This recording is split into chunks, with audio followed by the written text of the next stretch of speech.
Welcome to vidamko.com। আমি সঙ্গীতা, তোমাদের ম্যাথসের teacher. চলো দেখা যাক কি প্রবলেম আছে সলভ করার জন্য। 2x square plus 4x minus 5 is equal to x minus 3x plus 4 plus 2k ax square plus bx plus c is equal to 0 দ্বিঘাত সমীকরণের আকারে প্রকাশ করো। ওকে, তো আমাদের দেওয়া আছে 2x square plus 4x minus 5 is equal to x minus 3 into x plus 4 plus 2। ওকে, তো বাঁ দিকে আমরা কিছু করছি না, আপাতত এটা যা আছে তাই রাখছি, আর ডান দিকে এটা গুণ করে দিই।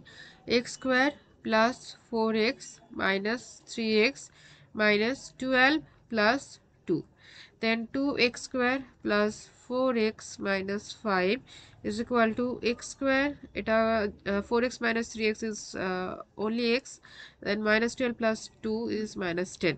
এবার সমস্ত টার্ম বাঁ দিকে নিয়ে চলে আসো। 2x square minus x square plus 4x minus x, okay, minus আমি এভাবে পাশাপাশি রাখছি যাতে আমাদের যোগ বিয়োগ করতে সুবিধা হয়, minus 5 plus 10 is equal to 0। তো x 2x square minus x square is x square plus 3x plus 5। Okay, x square plus 3x plus 5 is equal to 0। তো এটাই হলো আমাদের দ্বিঘাত সমীকরণ, যেটা কিনা a x square plus b x plus c is equal to 0 আকারে আছে, যেখানে এ ইজ ইকুয়াল টু হচ্ছে আমাদের 1, বি হচ্ছে 3, আর সি হচ্ছে 5। Okay, so this is our answer. Thank you for watching vidamko.com। অঙ্কের আরও প্রবলেম এবং সলিউশনের জন্য আমাদের ওয়েবসাইট অবশ্যই ব্রাউজ করো।